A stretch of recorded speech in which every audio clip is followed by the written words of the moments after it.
লেবুর খোসা কখনোই ফেলে দিবেন না। এর উপর মাত্র 2 চামচ লবণ দিয়ে এমন একটি জিনিস তৈরি করতে শিখাবো, যা শিখে আমাকে সারা জীবন আপনি ধন্যবাদ দিবেন। আর এটি এমন একটি কাজের জিনিস, এটি বানিয়ে আমার অনেক টাকা বেঁচে গিয়েছে, সেই সাথে আপনারও অনেক টাকা বেঁচে যাবে। তো চলুন বন্ধুরা, ভিডিওটি শুরু করা যাক। এটা করার জন্য একটি কড়াইয়ে আধা লিটার পানি নিতে হবে আর 5 থেকে 6টি লেবুর খোসা নিতে হবে। বেশি নিলে প্রবলেম নেই। আর এইগুলোকে পানির মধ্যে দিতে হবে আর পানি ও লেবুর খোসাগুলোকে ভালোভাবে ফুটাতে হবে। ততক্ষণ পর্যন্ত পানিতে ফুটাতে হবে যতক্ষণ না পানির মধ্যে লেবুর কাজ না হয়। লেবুর কাজ শুরু হয়েছে কিনা কিভাবে বুঝবেন? এর জন্য আপনি দেখবেন পানির মধ্যে কিছুটা হলদে ভাব এসেছে।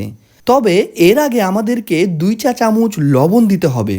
লবণ এমনভাবে দিতে হবে চামচ ভর্তি থাকে যেন। লবণ বেশি দামি না, কিন্তু এখানে বেশি কাজে আসবে।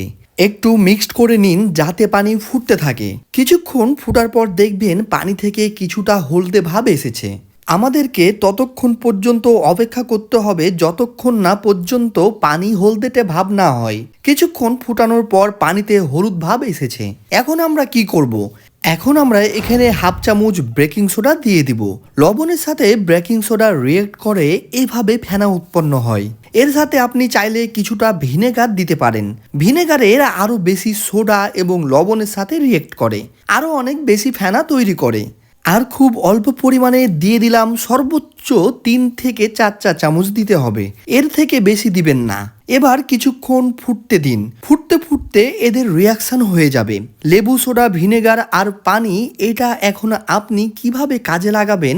এটিকে কাজে লাগানোর জন্য এটিকে লাস্ট একটু ফুটিয়ে নিন, তারপরে আপনি চুলা অফ করে দিন। এবার কিছুটা সময় এদেরকে রেখে দিন ঠান্ডা হওয়ার জন্য। খুব বেশি ঠান্ডা করতে হবে না, শুধু ধোয়া ওঠা বন্ধ হলেই হবে। এরপর একটি বোলের মধ্যে এটিকে ছেঁকে নেবেন সুন্দর করে। এখানে আমরা যে কাজটি করব সেটা হলো লেবুকে এবং পানিকে আলাদা করে ফেলবো। এরপর আমরা এই পানিটিকে ব্যবহার করব। অনেক কাজে আসবে এই পানিটি, আপনি কল্পনাও করতে পারবেন না। তো সবার প্রথমে আপনার ঘরে যদি হ্যান্ড ওয়াশ কিংবা ডিশ ওয়াশ থাকে, সেটাকে এখানে দিতে হবে। আমার কাছে ডিশ ওয়াশ আছে, তাই আমি এখানে কিছুটা ডিশ ওয়াশ দিয়ে দিলাম। এরপর আমরা এখানে 1 লিটার পানি দিয়ে দিব। আমরা এখানে পানি দেওয়া শুরু করব। পানি আর ডিশ জেল দেওয়ার কারণে দেখবেন কিছুটা ফেনা তৈরি হচ্ছে, আর এই ফেনা আমাদের অনেক কাজে আসবে। আমরা টোটাল এখানে 1 লিটার পানি ইউজ করব। আমরা এখানে 1 লিটার পানি ঢেলে দিচ্ছি।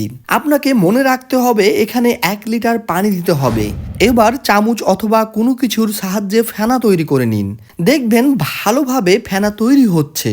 এবার এই পানিকে আমাদেরকে স্টক করে রাখতে হবে। এর জন্য আমাদেরকে একটি বোতল নিতে হবে। তবে বোতল কককে একটু ফুটো করে নিয়েছি। কেন নিয়েছি এটি পরে বলবো। বোতলে আমরা এই পানিটি ঢেলে নিব। এরপর যত বোতল আছে সবগুলোতে ভরে রেখে দিব। এটি আপনার অনেক দিন পর্যন্ত উপকারে আসবে, তা আপনি জানতে পারবেন। এবার এই বোতলের ছিদ্র দিয়ে আপনি এই পানি নিয়ে বাসন কুসুন পরিষ্কারের কাজে ব্যবহার করবেন। সকল বাসন কুসুন পরিষ্কার করতে পারবেন। আর এই পরিষ্কার এবং এর ঘ্রাণ দেখবেন একেবারে লেবুর মতো হয়ে গিয়েছে। আরও একটি বোতলে ঢেলে নিন এবং ইউজ করতে থাকেন। আপনি আপনার ফ্রিজের, জানালার, চুলার সব কিছু ময়লা পরিষ্কার করতে পারবেন। এটা দিয়ে পরিষ্কার করবেন, সব কিছু চকচকে হয়ে গিয়েছে। শুধু তাই নয়, এগুলো দিয়ে পরিষ্কার করলে আপনি লেবুর ঘ্রাণও পাবেন, আর এটি আপনার ব্যবহার করতে পারবেন অনেক দিন পর্যন্ত। যেখানে আপনি লেবুর খোসা ফেলেই দিতেন, সেই লেবুর খোসা থেকে কত অসাধারণ এবং প্রয়োজনীয় জিনিস তৈরি হয়ে যায় তা দেখালাম। আমার এই ভিডিওটি কেমন লেগেছে অবশ্যই আমাকে কমেন্ট করতে ভুলবেন না। শেয়ার করতে অবশ্যই ভুলবেন না, লাইক তো দিবেনই। তো নিত্য নতুন টিপস পেতে আমাদের চ্যানেলে থাকবেন এবং আমাদের ফেসবুক পেজেই থাকবেন। সবারই সুস্থতা কামনা করছি। নতুন আরেকটি টিপস নিয়ে আবারও হাজির হয়ে যাব।